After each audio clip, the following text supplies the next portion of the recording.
If you're thinking about going solar, how many panels you need is really where you need to start.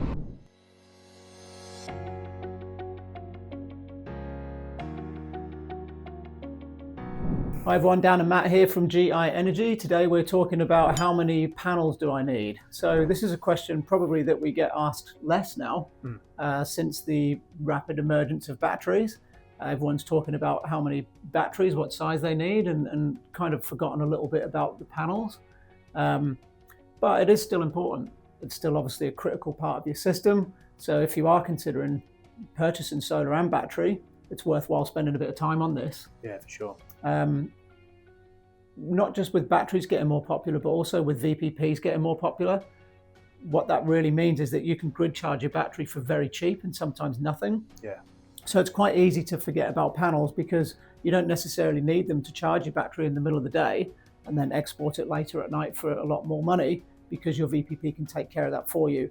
But there are still lots of reasons where your batteries, your solar panels are going to be very helpful, and that's what we're going to go through in this video. So by the end of the video, you'll have an idea of how many panels you should want or need.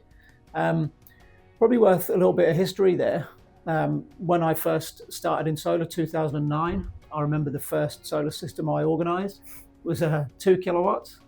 They were 160 watt panels, sharp panels. Oh, nice. Oh yeah, beauties. And they were the best you could buy at the time, the most efficient. And it was 2 kilowatts, and it was $18,000 after an $8,000 rebate. Wow. 160 watt panels they were then. I remember buying them, even purchasing them for us, I think, with $3.20 a watt or something like that. Might have been more. Obviously, yeah, things have just changed so much. And since you've been doing this, you've seen some pretty crazy changes with panels too.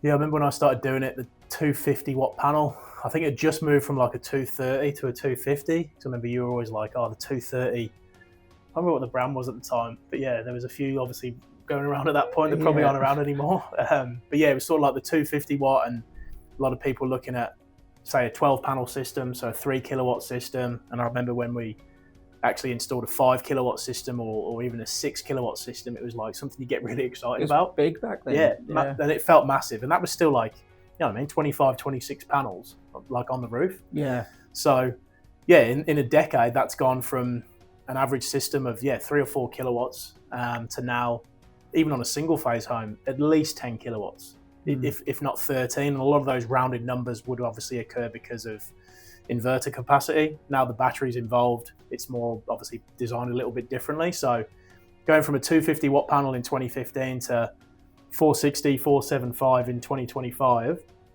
that jump has been massive. And I guess just touching on one thing you mentioned before about a lot of clients using a VPP to charge the battery. Historically, that's something I've looked at doing where there's been a limitation on putting panels on the roof, maybe for shading. Yes. Roof space, or northeast or west available roof space. So we've used that to supplement charging of the battery, and that's always the way that I'd look at it. You'd call it like supplementing it, just like you would with something that a vitamin that you take or something. It's it's not the perfect solution. Yeah. It's just helps you do it. Yeah. And they can work really well. The tariff windows and the VPP can work really, really well, but you still want to generate your own solar where possible, because that may adjust over time to how that works, and probably not for a little while, but in 5 years the pricing and tariff structure is going to look a lot different than what it does today. So if you're able to do it now and it's within budget to do so, and get maybe just another 3 or 4 kilowatts on of what you have in place or whatever your needs are, at least you're going to generate that energy. And I think the part where it's fallen away, understandably, because obviously there's a lot of buzz around the subsidy. If you have a power outage and you've been relying on the VPP or the tariff window to charge the battery, the panels aren't there to charge the battery. There's nothing, the grid isn't there to charge the battery. Whereas if you install whatever amount of panels on there, that is what will look after you through that period. And look, it might be pretty rare, but when it does happen, that's when you really think about it. Oh, if we'd have had that extra 10, 12, 15 panels, whatever it might be, that would be getting you through that period there as well. Yeah. The other thing I can think of in quite a few of the designs that we've been looking at lately is, okay, the client wants a big battery and a VPP. perfectly fine. But if we can put panels on the western roof and generate a lot of energy at 4 and 5 p.m, that's where, if you don't have them there, you probably start chipping into your battery. Yeah, definitely. So if you want to trade power to the grid for a higher rate, and you've got some solar still being generated, that's probably covering your needs in the home so you can sell power. Or you're not selling anything to the grid anyway, but you're just reserving the battery for the rest of the night. Yes. Vice versa, you could put them on the eastern side and you use a lot of morning power. So again, it just comes down to how you use it and what your plan is there. But in nearly every instance, some extra panels will be really, really helpful. Definitely. I know the panel manufacturers have been sort of banging on about this, understandably, the last couple of months, because they really have taken the back seat. Yeah. But they've got a point, because at the end of if you're able to generate clean energy, store it and consume it, that's really the overall idea here, isn't it? I think. Definitely. I think it just comes back down to having your own little mini power station. Yeah. And what I'm advising customers is to put as many panels on as you can. Basically, just as simplistic as that sounds, yeah. If you've got usable roof area that is unshaded, yeah. that fits in with the design correctly, then fill it up if you can afford to. Yeah. And then if it comes down to budget, usually you'd probably look at sizing the battery a little bit differently, as it's a more expensive component, and then potentially you could start stripping back the panels, but start there. Yeah. Look at filling your roof, your usable roof, I should say. And I'll give you a real world example of what you were talking about. So for some context, I've moved to a VPP called Amber, and I do have a battery and I do have solar panels. Amber will charge my battery during the day for very cheap if my solar panels weren't there, but it will only charge them for very cheap, usually from about, can be as early as sort of 7:30, but sometimes it's not until a bit later on in the day where it's really like free, 0 or less than 0. It's usually, I think it's probably closer to about 11 that usually happens. But really early in the morning, it still can be very expensive. Yeah. And as we move into summer, it's going to be more. So your battery, let's say you have an evening where your energy is very expensive with that VPP, you're going to want to discharge your battery through that expensive period into your home to stop you having to buy peak power, and then also sell it back into the grid to get you some decent credits. So your battery might be really minimal or 0 by the morning time. If I didn't have panels on my roof, then I would have to wait until Amber was cheap to charge the battery. My panels will kick in very early in the morning in the summer. So by the time that most people are getting out of bed and using energy, so therefore it goes up in cost, my solar panels are working. It's provided enough power to supply my home at the very least. Yeah. And then obviously charge the battery a bit later. But if my panels weren't there, I would definitely be exposed to those peak periods quite often. And exactly the same as what you said applies in the evening as well. Yeah. I do have panels on an eastern roof, which means that they keep going much later into the evening. Power starts getting expensive between 4 and 5. If you're on a VPP like Amber where it's dynamic, my panels are still working then. Yeah. If I didn't have my panels on the western roof, they wouldn't be, and I'd be exposed to my battery discharging earlier, and therefore it seems to get more expensive. It dips again and then gets more expensive a bit later at night sometimes as well. Yeah. So my battery might be run out by 9 p.m. and then it peaks again at 10.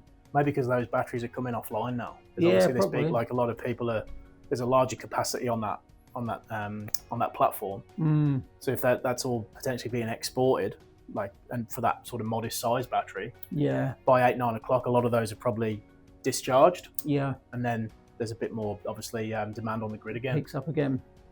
Yeah. So I guess in an ideal world, to try and answer the question, how many panels do you need? If you had a completely blank canvas, you'd go north, west, and east. Yeah, absolutely. And you'd have as many as you could, and then you'd get your morning, your afternoon, and your middle of the day covered. Yep. And just to double down on what you were talking about before with backup power, I am in a situation where if my battery is depleted, it will not charge the next day. That's not because I don't have panels, that's because of a battery limitation. And I really wish that wasn't the case. So if you didn't have panels, or you didn't have enough panels, and you did lose power, then obviously you'd run out of battery. The next day you wouldn't charge it, or you wouldn't charge it sufficiently. So that's where they're really valuable. Yeah. So I guess, the honest answer is just start at filling up your usable roof. Yeah. And then calculate it backwards from there if you need to look at budget. Yeah.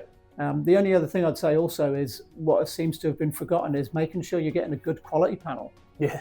So how many panels? I mean, prior to batteries getting really popular, we would spend ages talking to people about different types of panels, the technical intricacies, going through data sheets. People would want to know what the temperature coefficient was. Realistically, these are all very minor things, but no one asks stuff like that anymore. No. Everyone's just talking about batteries. So don't only make sure you're getting enough panels, make sure you're getting the right one. Yeah, spot on. They're obviously, we mentioned many times on a lot of these videos, and maybe we're guilty of focusing so much on the batteries as well. But it's hard not to, isn't it? Yeah, of course it is. But like we're talking about, getting the right battery to suit your needs. Get the right panel that's been around, that's stood the test of time, that when there's been issues, they've supported installers, because I can tell you that those definitely aren't made equally from that side. Yeah, we've used different ones, some that have come and gone as well over the time. So yeah, the panels definitely aren't made equally, and it's worth speaking to people that have been around, that know why they use the panels they use. And we've got a couple of different ones depending on what you want to achieve from that side as well. Especially now that batteries are becoming so popular and the panel is not the main core component of the system. Potentially over the coming years, the volume of solar panels installed is going to dip pretty dramatically. Yes. Which means that some of those manufacturers are going to fall away, which unfortunately means warranties will fall away with them. We've seen this happen before. From 2013 to 2020, there was 83% of solar panel manufacturers here in Australia left or went out of business. We're seeing that with batteries now. There's so many more coming in. A lot of them are going to fall off, but probably a few more of those solar panel manufacturers will too. So make sure that you are looking at that panel quite closely and doing your due diligence in the same way you are the company, the person you're dealing with, and obviously the battery if you're putting a battery in as well. For sure. We have a battery guide if you are looking at solar and batteries that we'll put in the description of this video. That's quite helpful. And if you'd like to know more about solar panels and some help sizing, we have software that we use here, which one of our consultants can talk to you about, and basically build up a proposal that will show you what the panels look like on your roof and how much energy they'll produce. And you can use that as a starting point to figure out exactly what you need for your home. Thanks very much. Thank you.